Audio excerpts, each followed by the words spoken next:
Дали новиот спикер на собранието Африм Гаши го прекрши уставот? Да, може да се каже дека според уставот и според законот требаше прво на македонски да се да положи заклетва, па потоа на албански и е должен да го почитува законот, деловникот и уставот. И ние очекуваме дека тој тоа треба да го испорача. Сум посрамена од односот на политичарите во мојата земја. Тука немам простор за гордост. Навистина ми е непријатно кога надвор треба да објаснувам, например, дека пациенти треба да чекаат. Кои ресори ќе ги предводи партијата Знам? Се уште дефинитивно не разговараме за кадровски решенија. Најголем дел од нашите платформски определби и програмски залагања ќе бидат дел од една идна владина програма. Македонија велика како извозен и регистриран бренд. Дали тој заштитен знак ексклузивно припаѓа на нашиот сосед? Не сметам дека Грција треба да има ексклузивитет во овој поглед. Меѓутоа, она што е значајно да се напомене е пасивноста на нашата страна во поглед на регистрирањето на географските ознаки. Зошто патот до правна сигурност е поплочен со голем број на предизвици? Па затоа што кај нас правдата е привилегија на исклучиво на богатите и моките. И токму тоа, ако погледнете во нашите затвори, нема да ги најдете олигарсите. Македонските граѓани преферираат повеќе да купуваат оригинал или фалсификат брендови? Па сакам да кажам дека преферираат оригинал, меѓутоа сведоци сме дека се купуваат и фалсификувани производи. Последното истражување за родовите дезинформации покажа 7000 коментари насочени кон 3 или 4 претенички во кои што најголем дел од нив представуваат повик за силување и убиство. Парламентот го избра Африм Гаши за спикер на законодавниот дом, Гаши пак го прекрши уставот. Од друга страна, лидерот на ДУИ Али Ахмети се жали. Биле онеправдани. Иако најголем број на гласови освоиле и пратенички места, сепак веројатно не може да се соочат дека ќе бидат после подолг период во опозиција. Се крчка новата владина коалиција. Сосема известно дека покрај мандататорот Мицковски, друштво ќе му прават и лидерите на партиите од Знам и Вреди. Во ово издание на Тренинг согорник ќе биде генерал Павле Арсовски, подпредседател на партијата или движењето Знам. Господин Арсовски, кои се имињата на идните министри кои ќе бидат предложени од страна на партијата Знам? Добро вечер, благодарам за поканата. Преговорите се во една многу напредна фаза.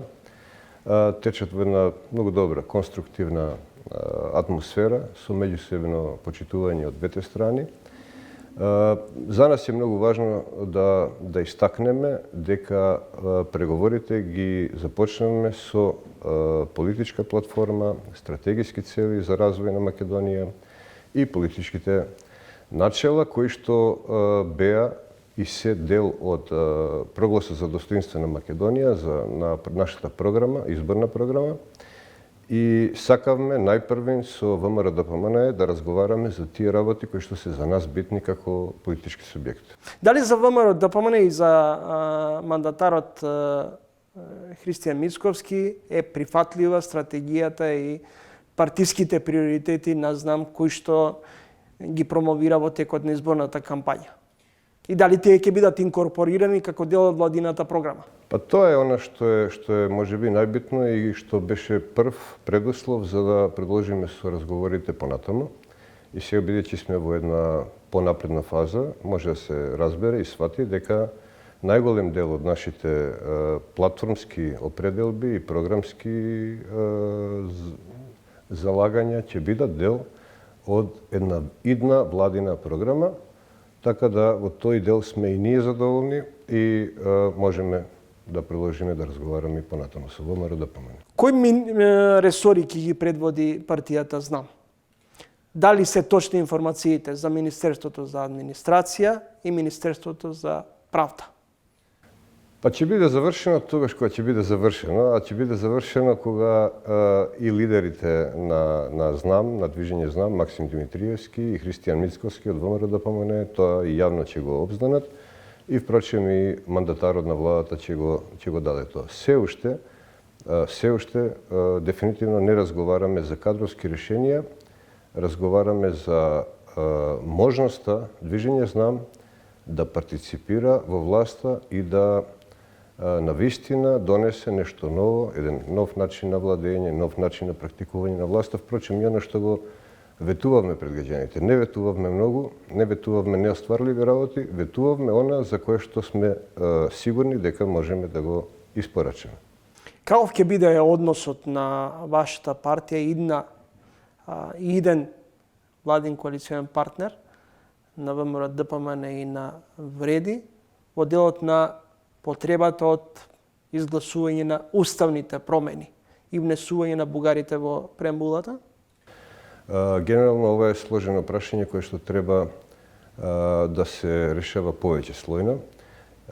Движење ЗНАМ не е против бугарите и останатите делови од народи да бидат дел од преамбулата на македонскиот устав, но исто така, истовремено, и бугарската страна треба да ги прифати одлуките на Европскиот суд за човекови права, со тоа и да признае дефинитивно постоење на македонско малцинство во Бугарија и да понатаму ги градиме односите на еден здрав, добрососедски, реципроцитетен основ. И уставниве измени секако ќе бараме начин со поддршка и на Софија, и на Европската унија, и на нашиот стратешки партнер САД да имаат едно одложено дејство до оној момент додека Македонија не ги заврши успешно преговорите со Европската унија. Дали во првите денови од мандатот на новата председателка Гордана Сијановска-Давкова, всушност покрај Бугарија ние си отворивме нов фронт, а тоа е кон Атина? Па не би рекол така. Видете, тоа е едно сложено прашање колку што е и преспанскиот договор сложен. Дефинитивно Македонија ќе се нарекуваме онака како што чувствуваме и како што секогаш сме ја нарекувале и нашите предци. Исто така треба да сме свесни дека уставното име на државата е Република Северна Македонија. Впрочем, и да кажете и колоквијално и како и да е Македонија или Република Македонија, ви имате документ кој што го носи уставното име, така да генерално не мислам дека е тоа прекашување, но можем да кажем и ова. Ние од ЗНАМ сметаме дека ова прашина што се крена околу ова последно потпишување на заклетвата од страна на председателката, покаже на терен некои други работи. Например, покаже дека нашата влада, предходна влада, предводена од СДСМ и ДУИ, инсистираше на почитување на обврските од Преспанскиот договор, дури и пред рокови, се доведе во ситуација да и знамето од Кутлеш, сонцето од Кутлеш да биде забранувано, стругано од шахти, такви едни непримерни постапки на нашата страна, а исто така ова прашина што се крена покажа дека и другата страна од договорот, грчката страна, не ги исполнува своите обврски од Преспанскиот договор. Ние се уште од нивната страна сме нарекувани како Скопјани, некогаш и Фиром, таблите не се сменети со уставното име на државата, така да прашинава што се крена покажа дека и другата страна не го почитува договорот онака како што е предвидено. Прочитав на Википедија дека ви било лично сте били еден од ретките високи офицери кои одбило да го употребува официјалното име Република Северна Македонија. Зошто? Па тоа се спинови од политички партии, различни, која како беше на власт. Тоа не е точно. Точно е дека јас ја нарекувам државата Македонија, меѓутоа исто така точно дека уставното име на документите кои што сум ги подпишувал, на останатите работи, сум почитувал како висок воен офицер, сум почитувал тоа што е уставно име. Армијата го штити територијалниот интегритет и уставниот поредок на државата со името Република Северна Македонија. Така е. Се придржувавте? Да, секако. Секако припадниците на армијата многу професионално си извршуваат својата задача, мисии и така натаму во одбрана на суверенитетот на државата. и го користевте уставното име според Преспанскиот договор Република Северна Македонија. Тогаш кога беше потребно. Се чини дека уставот, дел од политичките елити го читаат онака како што им одговара. Дали го делите тоа мислење? Па може да се стекне таков впечаток, меѓутоа, секој што е подготвен со намера или случајно да прекрши закон, устав, треба да биде подготвен и да сноси последиците тоа. Секој граѓанин на Македонија. Кога сме кај највисокиот правен акт, дали новиот спикер на собранието Африм Гаши го прекрши уставот? Да, може да се каже дека според уставот и според законот требаше прво на македонски да положи заклетва, па потоа на албански, меѓутоа тоа е нешто за што самиот тој треба да одговори и веројатно доколку има одредени постапки против него, тој треба и да се соочи со нив. Зошто не реагиравте како пратеничка група? Значи гласањето беше пред изборот на председател на собрание, ние дадовме поддршка, бланко поддршка. Африм Гаши да биде председател на собранието, бидејќи има право секој од 120 пратеници да биде избран, доколку има поддршка и е должен да го почитува законот, деловникот и уставот. И ние очекуваме дека тој тоа треба да го испорача. Спаѓате во малкумината високи офицери кои не добија безбедносен сертификат од НАТО, а бевте командант на специјалниот полк и советник на началникот на генералниот штаб на армијата. Зошто имале резерви од Брисел кон вас?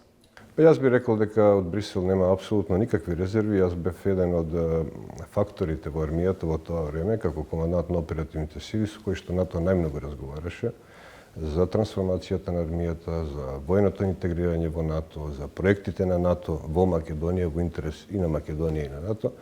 Така да таа постапка ја имав објаснето неколку пати, на кратко само ќе кажам дека е водена од македонските безбедносни служби, во конкретниот случај, бидејќи сум генерал од воената служба за безбедност и разузнавање, во име на НАТО и како носител на државна тајна во периодот можеби 15 години, ме доведува во ситуација да не добијам понизок степен на класификација од страна на НАТО.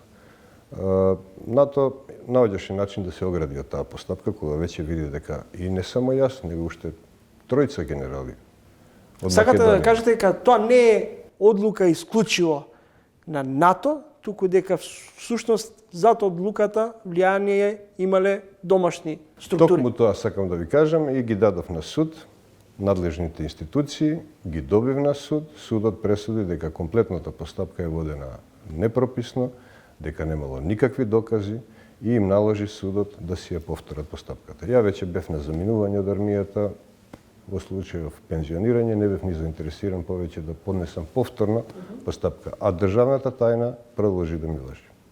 Освен висок армиски школи што имате посетувано, вие сте студирали историја и доктор сте на историски науки. Дали има разлика меѓу вашите лични генералски ставови околу безбедносните ризици во Европа, околу растечкиот национал екстремизам? Видете, јас се специализирав во воената историја, во континуитетот, да кажеме, на човештвото. Човечката историја е историја на војни и оваа војна, најнова, да кажеме, во Украина не е нешто што треба да ни изненади. Не изненадува поради тоа што доаѓа после најдолг период на мир на европскиот континент во историјата. Но војните се, на жалост, составен дел на човековото битисување и нема да биде ни последна војна. Бевте офицер на ЈНА во Словенија и по легувањето на ЈНА се вративте во Македонија, продолживте со службата тука. Дали македонската армија е исчистена од инсталациите на КОС? Македонската армија е, значи, колку 34 години обстојува, генерации и генерации нови офицери и подофицери се ишколувани во НАТО духот и е комплетно, така да кажем, рамноправна и армија за почет членка на НАТО. Можеме сите ние, граѓани на Македонија, да бидеме горди на таа институција, затоа што е веројатно единствена институција која има толку висок рейтинг кај граѓаните во континуитет. И е дефинитивно и најдобар амбасадор на Македонија на меѓународен план, како членка на НАТО и така натаму. Но не ми одговоривте, има ли инсталации на Коси, има ли можеби инволвирање на руски служби? Не, тоа дефинитивно не. Дефинитивно не. Тоа е веројатно едно прашање кое што му се дава една преголема димензија. Јас како воен историчар ќе ви кажам дека Русија никогаш немала некакво одлучувачко влијание во Македонија, нити за решавање на македонското прашање, па нема ни денеска.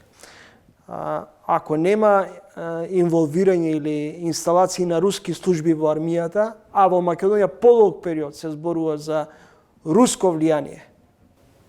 А токму за тоа зборувам. Значи, влијанието се постојат, Македонија е на крстопат, да не кажувам дека е предмет на интерес на многу големи сили, служби и така натаму, меѓутоа сметам дека влијанието на Русија во Македонија му се дава една поголема димензија него што вистина е. Така да не е. Имајќи во предвид дека за продолжување на македонскиот евроинтегративен пат е неопходно да се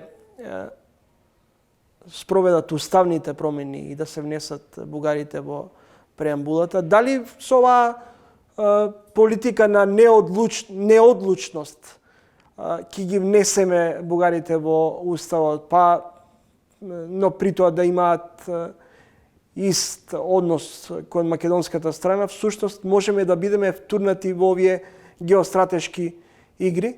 Не. Верувам дека прво и новиот состав на парламентот ќе промовира едно ново, повисоко ниво на дејствување, политичко, една парламентарна култура, и верувам дека и новата влада, доколку се заврши како треба со разговорите, ќе има една стабилна поддршка од граѓаните, поддршка во парламентот, и дека ќе се грижи за и државните и интересите на македонскиот народ, и ќе работи во тоа да овој процес кој што е поприлично комплициран и закочен, да најде начин да го откочи, да не биде на штета на Македонија. Македонците стана граѓани од втор ред во сопствената држава, а тоа не сме да продолжи така да биде. Како да се врати духот на меѓуетничка толеранција со ваков вокабулар или ваква ваша констатација? Чувството кај македонците дека се граѓани од втор ред е нешто што ние го слушавме на терен во контакти со граѓани во еден подолг период. Како да ви кажем, Македонија е држава, општество пред се, поделено и по вертикала и по хоризонтала. По хоризонтала сме поделени економски, социјално и така натаму. По вертикалата сме поделени по етничка основа. Ние мора да направиме се Македонија повторно да биде едно функционално мултиетничко општество, а не мултиетничка држава.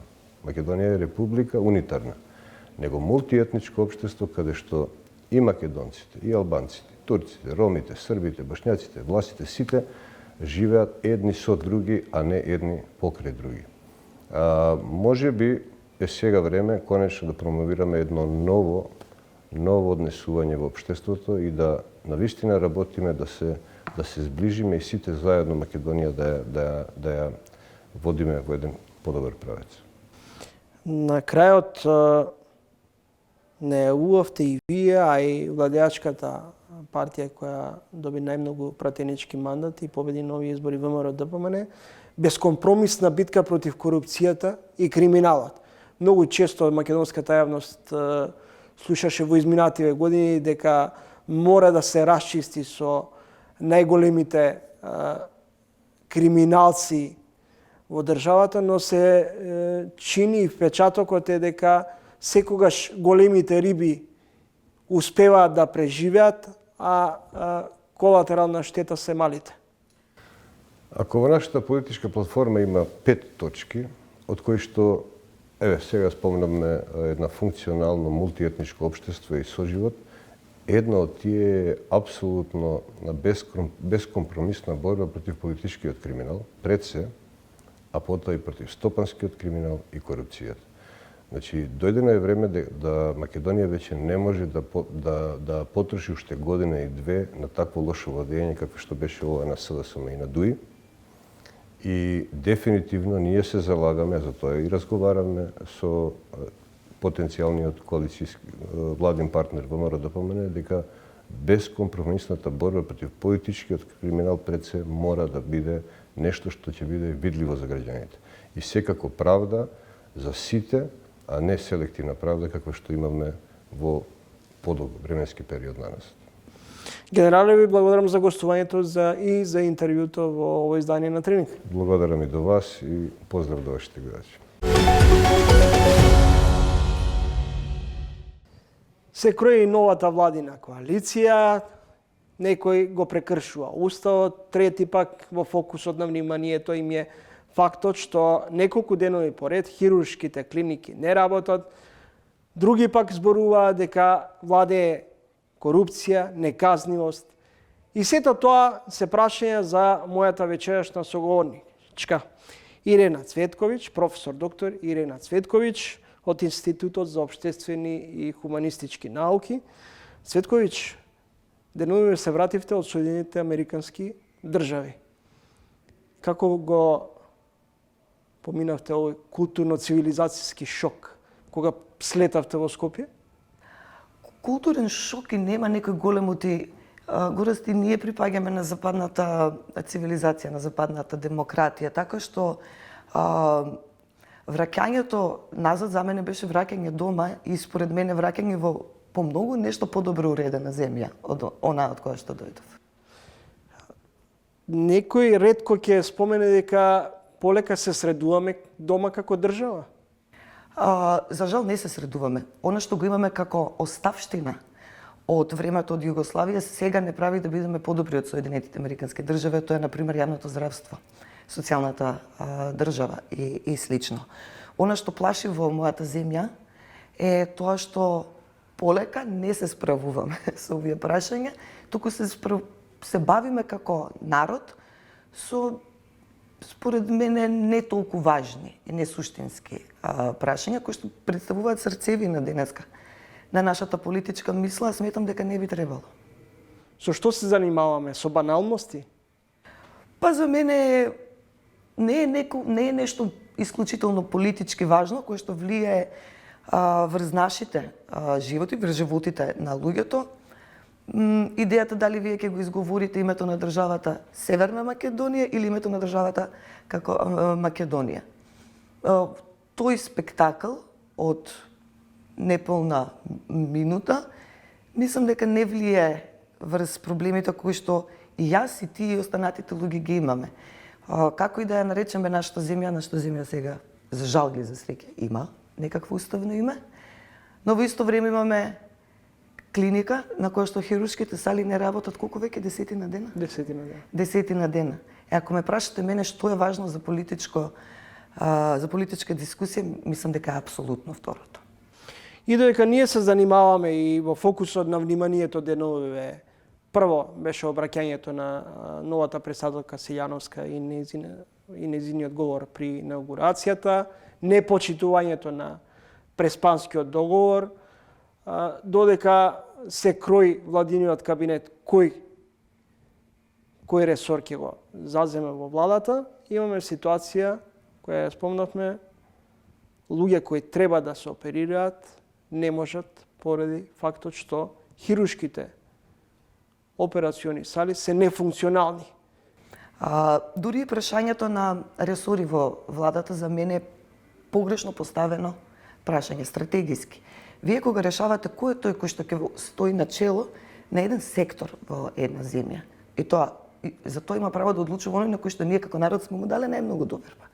Што значи има огромна одговорност пред нас. Тогаш е важно кое прашање го поставува тој што одлучува пред да одлучи.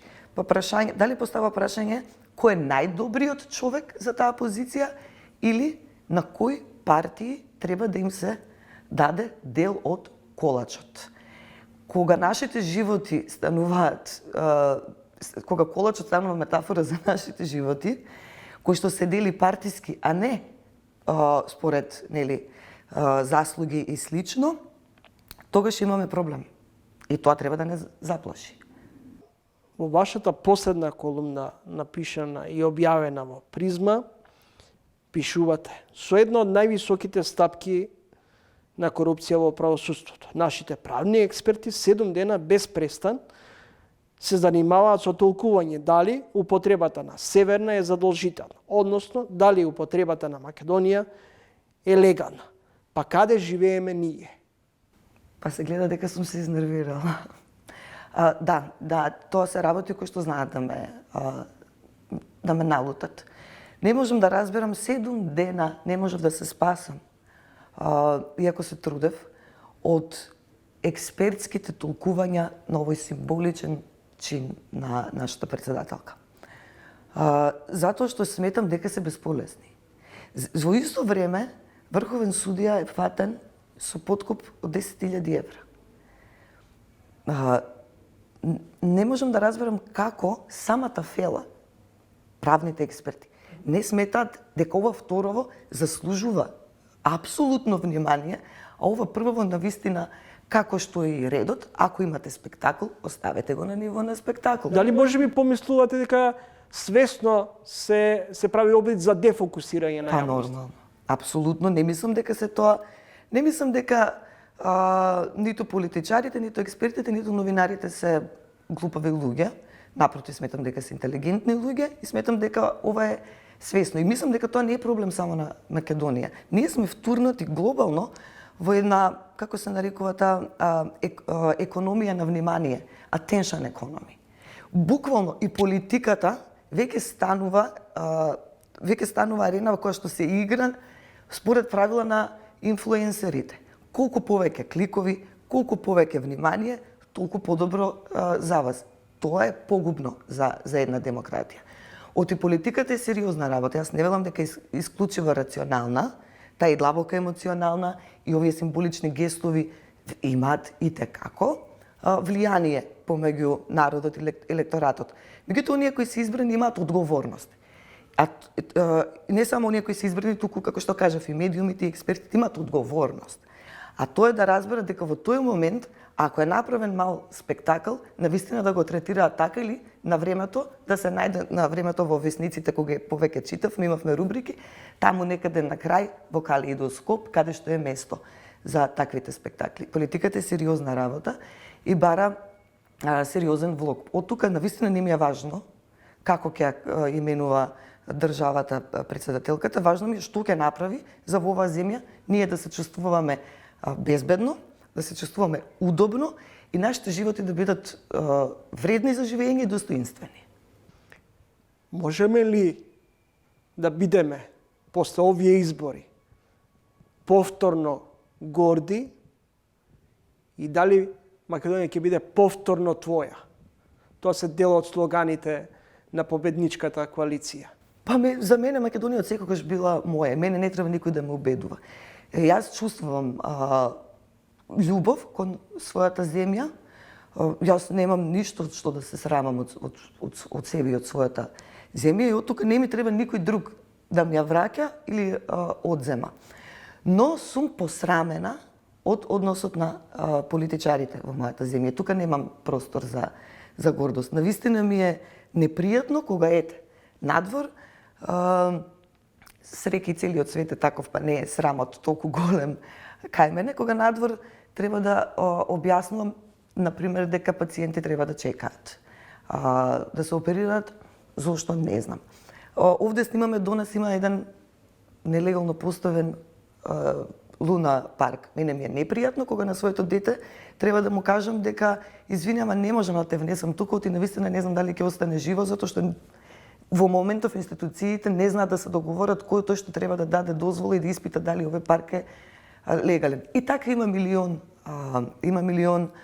примери кои што и вие и јас ги чувствуваме во својот живот. Од тука, наместо флоскули, јас оптимизмот секогаш бил дел од мене. Не би била во оваа професија ако немам оптимизам. Верувам дека Македонија може да биде горда. Бевте пред, речи си, 7,5 години, дел од Червената револуција, со слоганот "Нема правда, нема мир". Зошто патот до правна сигурност е поплочен со голем број на предизвици? Па затоа што кај нас правдата е привилегија на исклучиво на богатите и мокните. Кога велевме нема правда, нема мир, ние сонувавме за свет во кој што правдата ќе биде еднаква за сите. И токму тоа, ако погледнете во нашите затвори, нема да ги најдете олигарсите. Нема да ги најдете оние кои што сериозно го оштетиле нашиот буџет, но ќе најдете луѓе кои што, да, го прекршиле законот, оплячкале, продавале нелегални супстанции, така натаму, но во тој, да речеме, криминален сетинг представуваат од 10-тиот ешелон натаму. Во таа смисла, јас сум горда што сум била дел од Шарената револуција. Кога моето дете ќе ме праша што правиш ти во тој момент, јас имам што да одговорам. Но жалам, затоа што наивно ја разбравме политиката тогаш. Не разбравме дека за да се стигне до правда и до мир, потребно е промена на системот, а промената на системот, за жал, не можеме да очекуваме да почне од најголемите политички партии кои што го искреирале овој систем. Бевте втурнати, бевте изманипулирани? Не бевме деца. Или пак политичарите? Не, никој се приклучија на вас? Не, успехот е дел од секој политички ангажман. Влеговме, никој не втурна, влеговме во... Говорам, политичарите ве втурна. Влеговме во... Ние бевме на улица пред тие да излезат. Пред Шарената имаше еден серија протести низ годините, јас бев на речисите од нив. Од тука би рекла дека ние ги втурнавме политичарите во протести, а не обратно. Но неуспехот во смисла, тие кои што ја преземаа одговорноста за тоа, не успеаја да ги доведат постулатите со кои што се удира во гради во својата политичка битка. И тие се казнети. На тоа е резултатот и од изборите. Апсолутно, тие се казнети за тоа, но не смее тоа ние да го сватиме како демотивација. Може ли правда да има денес? Може. Како? Само со промена на систем. Ако правдата, велите, се купува. Оној што има многу пари, ќе се спаси од затворска казна, а некој што украл 20 кебапчиња, ќе лежи 3 месеци во притвор. Затоа правда е возможно само ако системот кој одржува таа неправда се комплетно демонтира. Од тука тоа е тешко да го направи само една мала земја, но во светот веќе имате такви обиди, имате огромни движења кои што се чија што цел е токму демонтирање на системот, и тоа не треба да не плаши, тоа треба да не радува. Ако не можеме ние да зборуваме за правда во суров капитализам. Не е прашање само дали можете да подкупите некого, туку кој има пристап до ресурси за да се подготви напад или одбрана во еден правен случај. Па од тука правдата не е само она што се случува во судница. Неправда е и експлоатација на работници. Неправда е тоа што мораме да дишаме загаден воздух, затоа што тоа на големите загадувачи им одговара. Неправда е неправда почувствуваат жените кои што се жртви на семејно насилство и така натаму. Во исто време системот е во однос на нашите обврски кон системот е прилично недискриминаторски. Значи, лесно ни гиускратува правата, ама тешко ни ги простува одговорностите. Така што сите ние, кои што не уживаме некои привилегии, верувајте, плаќаме данок. Цветковиќ, овој дел околу обштествено-политичките дилеми и предизвици ќе го завршам со уште едно прашање, а тоа е македонскиот устав како највисок правен акт. Може ли кој како сака да го толкува, да го чита, да си го препрочитува и да си го прилагодува според своите потреби и желби?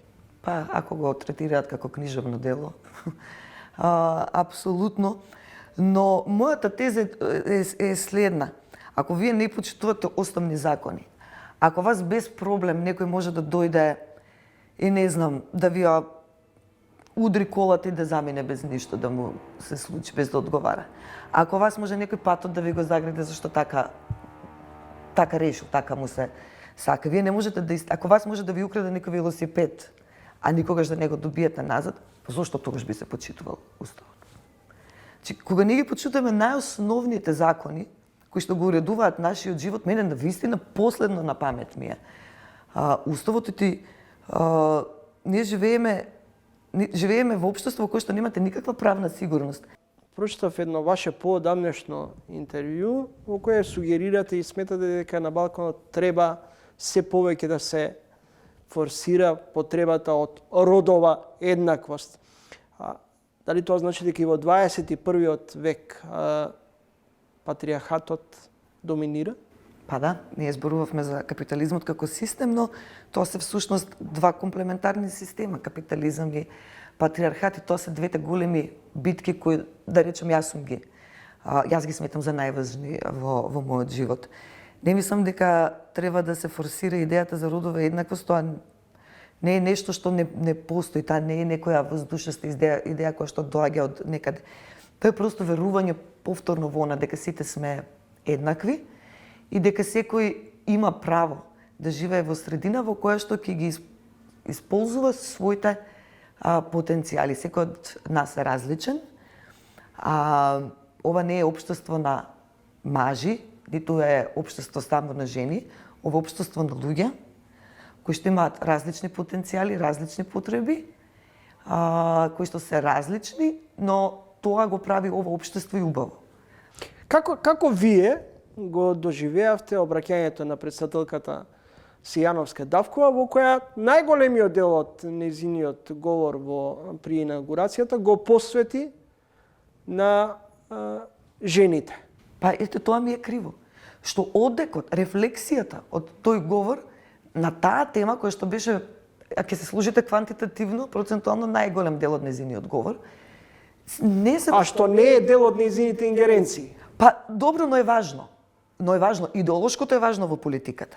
И за мене тој дел од говорот беше исклучително важен, но рефлексиите во медиумите беа дали рекла Македонија или Северна Македонија. За мене е многу важно да се зборува за жените во политиката. Не само за жените, за сите и за останатите малцински групи. Затоа што нашиот влез во политиката е попречен. Ајде да речеме, учеството на жените во политиката денеска е многу подобро од порано. Тука имаме прогрес. Но учеството на други групи во политиката е оневозможено. Ние не сме имале лица со попреченост во политика. А кој ќе ги застапува правата за лицата со попреченост ако не тие самите? Што е тоа што пречи? Што е тоа, која е таа пречка што некој лице со попреченост не може да ја пренебрегне за да влезе во политика? Може и така, ако имате еден куп паметни луѓе. Не знам, со хендикеп, например. Ние имаме на прсти се бројат роми во собранието, во парламентот. И тоа кои што ќе бидат навистина посветени на овие прашања. Така што за мене овие прашања се важни политички прашања. Жалам што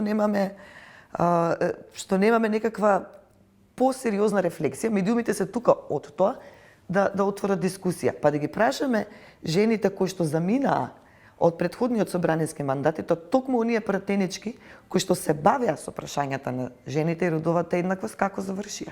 Можам јас да ви пренесам. Завршија со душевна болка. Те беа предмет на линч низ годините на социјалните мрежи.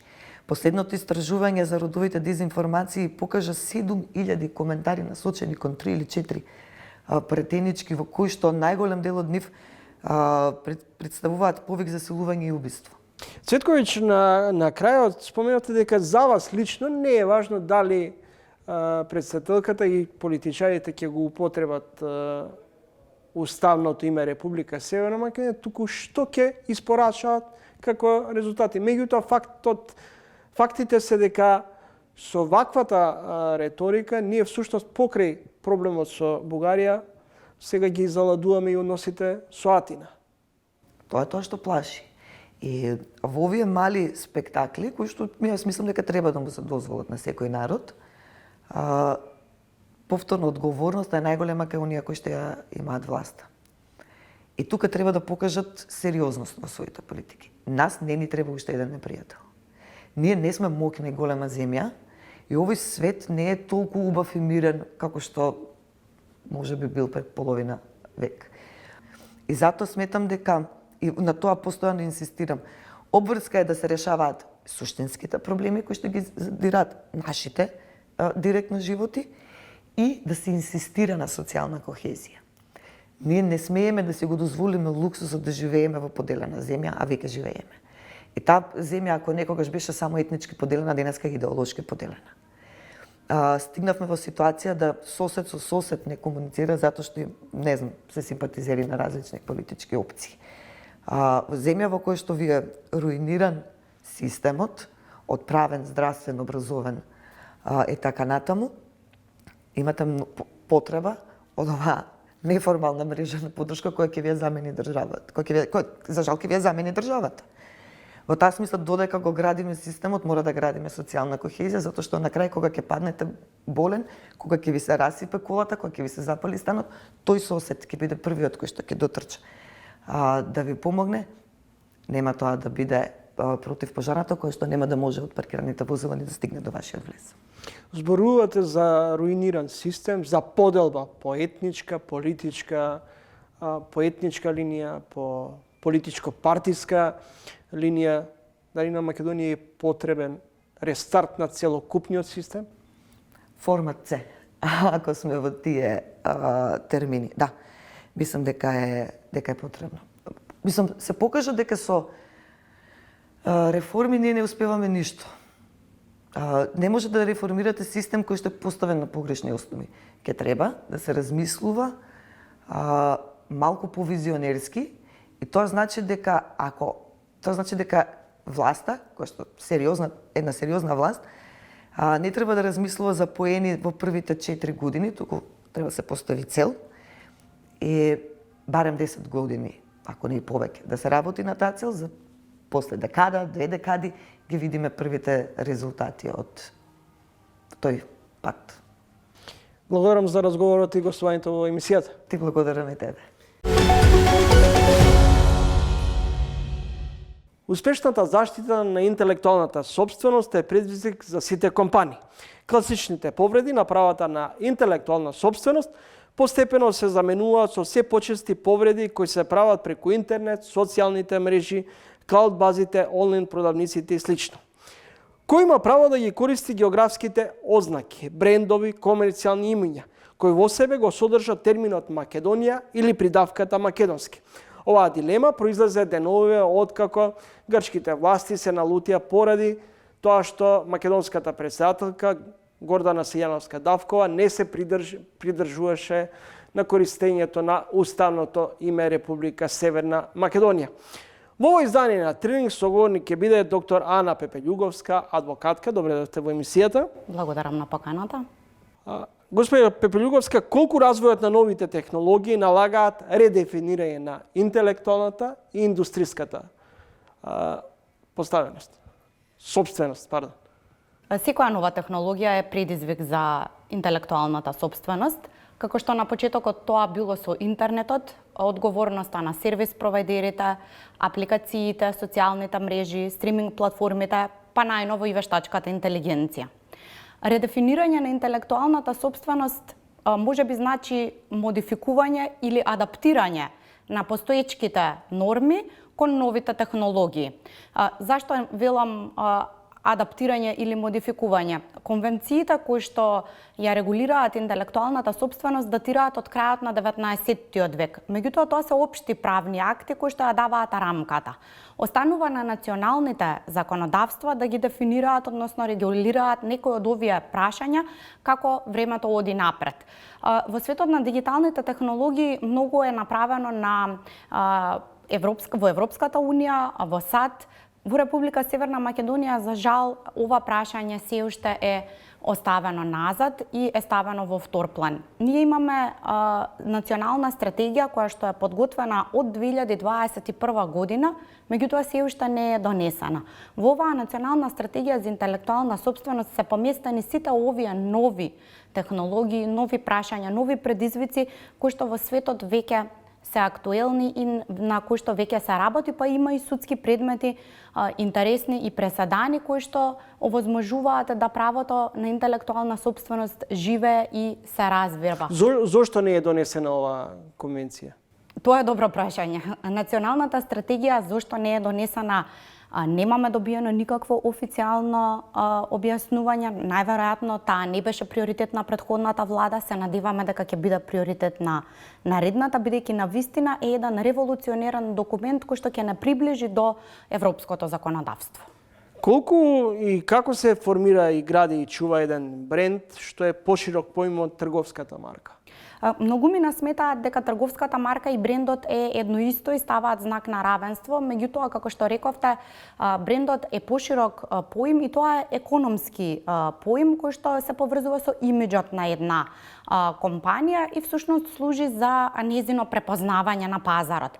За разлика од тоа, трговската марка е правен поим кој кај нас се дефиниран во Законот за индустријска собственост како право со кое што се заштитува знак подобен за разликување на производите и услугите кои што една компанија ги нуди наспрема другите компании. За разлика од брендот, трговската марка е подложна на постапка за регистрација, формална постапка за регистрација.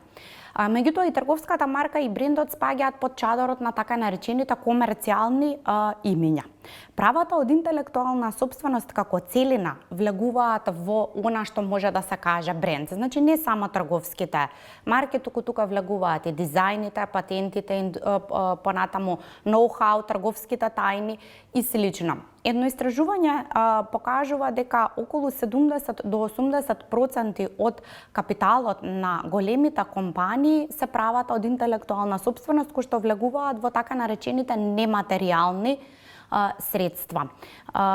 Интербрендс секоја година вади статистика за 100 највлијателни брендови или брендови кои што се најпопуларни, највредни. И оваа статистика не ја прави само од аспект на правата од интелектуална собственост, туку малку поопшто, гледајќи го целокупниот имидж кој што овие компании го имаат. Во последно време се става акцент и на ESG стандардите, односно усогласеноста со овие стандарди кои што според компаниите, меѓутоа според Интербрендс е нешто кон кое што треба секој бренд кој што сака да биде на таа листа да се стреми и да го исполни. Ние како адвокатско друштво повеќе од 25 години се занимаваме со правото на интелектуална собственост, со заштитата на правата, учествуваме во креирање на закони, стратегии, сме работеле многу интересни случаи, да речам случаи кои што се интересни воопшто и во светски рамки и можам да кажам дека нашите клиенти, меѓутоа и компаниите кои што се на пазарот во Република Северна Македонија ја препознаваат потребата од заштитата на правата од интелектуална собственост и препознаваат дека на таков начин всушност се градат успешни брендови. Една иницијатива која што сакам да ја поздравам е формирањето на IPR Task Force-от во рамките на Американската стопанска комора AmCham, каде што компаниите ми ја дадоа довербата да бидам председател во овој прв мандат. Во рамките на овој IPR Task Force имаме лансирано серија на написи во поглед на значењето на интелектуалната собственост за секоја компанија, значењето на заштитата на правата во поглед на создавање на успешни брендови.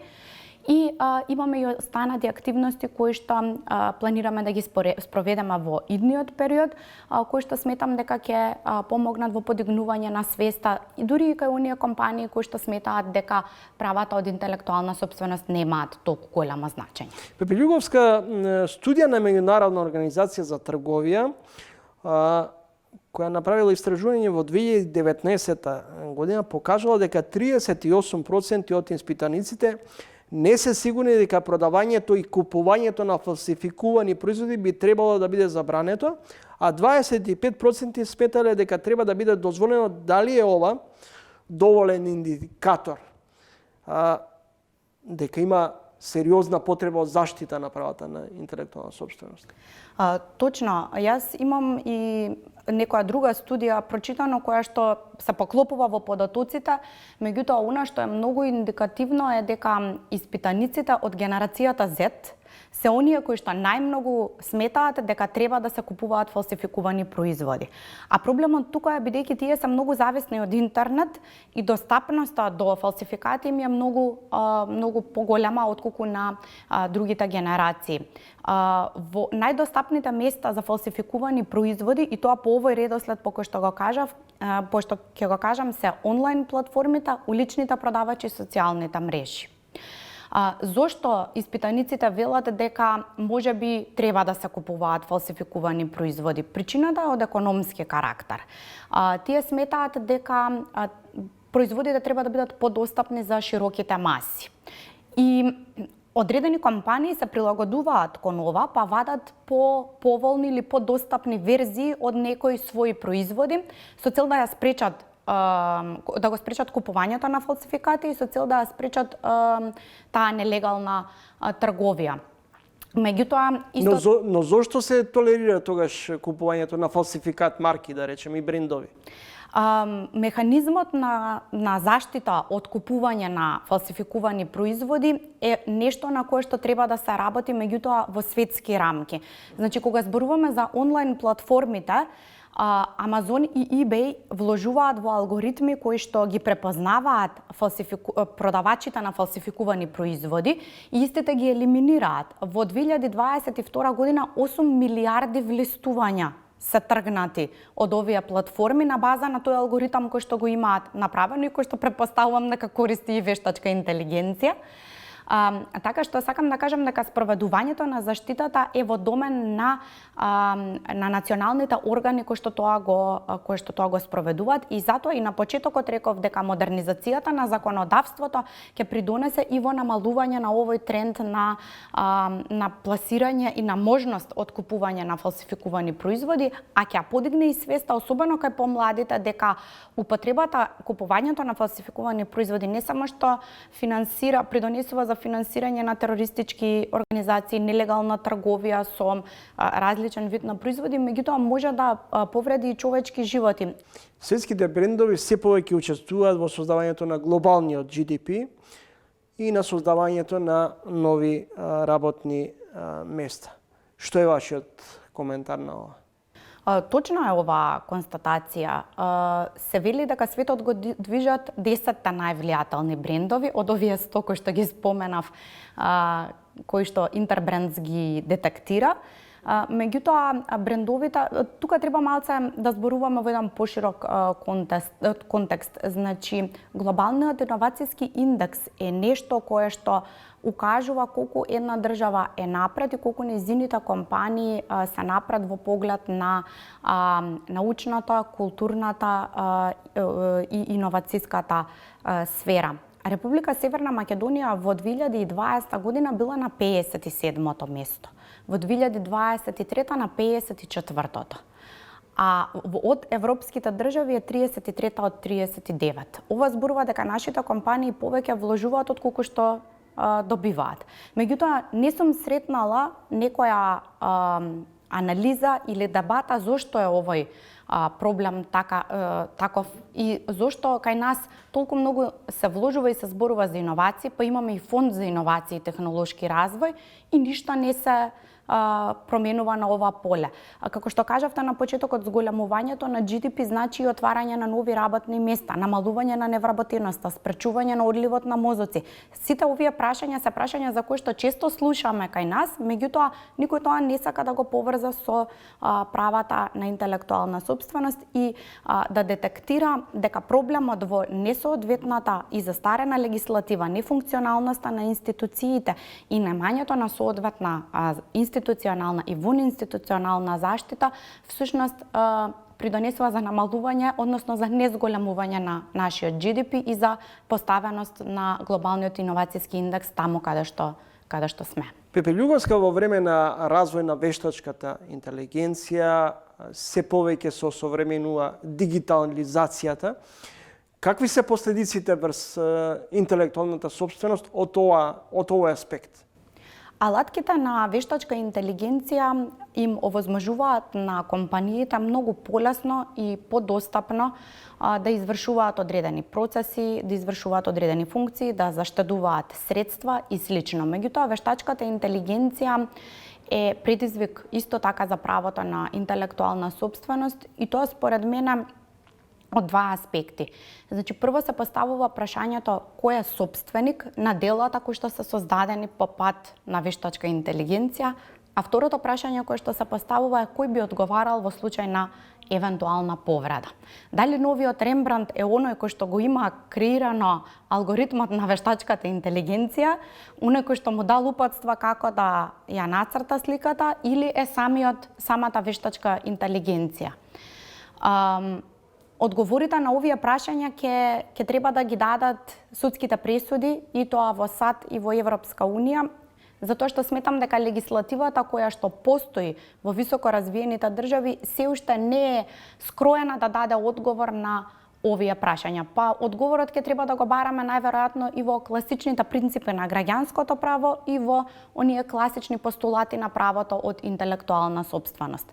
Во моментов постои легислатива која што ја регулира вештачката интелигенција, и тоа, значи, во САД станува збор за одредени кодекси и кои што не се правно обврзувачки, и САД се наклонети кон теоријата на лесен допир или да речам, по-либерално регулирање на вештачката интелигенција. Во Кина исто така има закон кој што е доста ригорозен, меѓутоа повеќе во делот на етичките принципи и импликации од вештачката интелигенција, додека пак Европската Унија, препоставувам дека скоро прочитавте дека го донесе така наречениот AI Act, кој што се обидува да направи компромис помеѓу решението кое што постои во САД и кое што постои во Кина, па ќе видиме допрва како тоа ќе се применува. Веќе има судски спорови поврзани со вештачката интелигенција, и тоа од страна на многу познати брендови од областа на модната индустрија, кои што некако одат кон тоа дека вештачката интелигенција не може да биде сама по себе автор на одредено дело. Мене лично ме интересира како ќе заврши спорот помеѓу New York Times и OpenAI, затоа што има доста голема галама крената околу тој спор во Америка, бидејќи новинарите на New York Times сметаат дека не е дозволено нивните текстови и нивниот начин на пишување да биде основ за моделите на учење кои што ги создава OpenAI, па тие понатаму да може да создаваат текстови дури и подобри од оние кои што овие новинари ги имаат напишано. Интересна е проблематиката и верувам дека во наредните 10 до 15 години ќе се искристализира како што тоа беше кога на почетокот почнаа социјалните мрежи, интернетот, инфлуенсерите и така натаму. Пепе Љуговска, македонските граѓани преферираат повеќе да купуваат оригинал или фалсификат брендови? Па сакам да кажам дека преферираат оригинал, меѓутоа сведоци сме дека се купуваат и фалсификувани производи.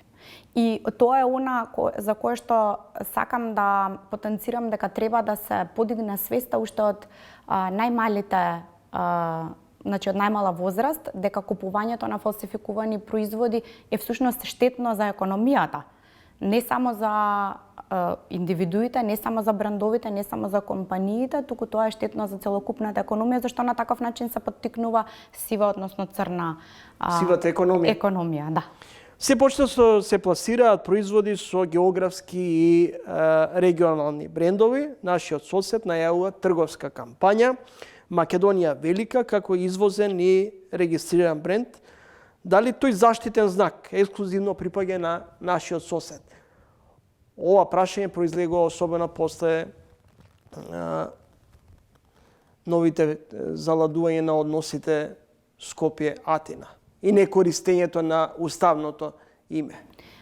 Марката Macedonija the Great е пријавена во 2019 година пред ЕУИПО од страна на Асоциацијата на извозници на вино од Грција, СЕВЕ, Таа е регистрирана во 2022 година и покрај тоа што во постапката се вложени обсервации и жалби од страна на Република Северна Македонија, Бугарија и Австрија.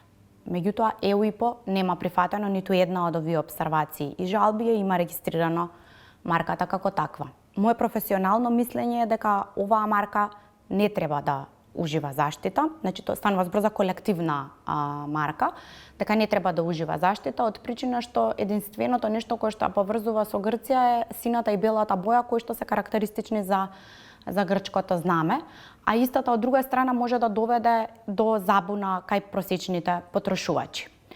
Меѓутоа, фактот што од 2019, односно 2022 година оваа марка не се користи од страна на грчките компании, говори за тоа дека тие најверојатно сметаат дека нивните трговски марки, односно ако сакате нивните брендови се многу попрепознатливи од оваа Macedоnia the Great.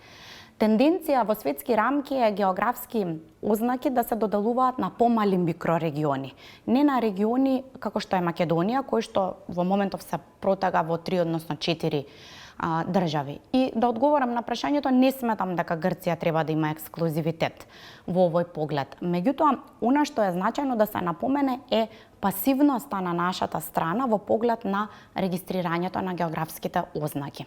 Министерството за земјоделие има воспоставено за 12 години 2 географски ознаки, а во стратегијата за вино која што ја имаат направено и е за период од 10 години, вели дека ќе се воспостават најмалку 3. Тоа е она што е поразително. Наместо да покажеме проактивност и да се залагаме за регистрирање на повеќе географски ознаки кај нас, ние чекаме некој друг да направи нешто, па после тоа да се браниме. Кои се причините за ваквата пасивност на македонската страна? Мислам дека тоа прашање треба да се упати кон бизнис заедницата. Јас верувам дека имаат интереси за заштита на географски ознаки.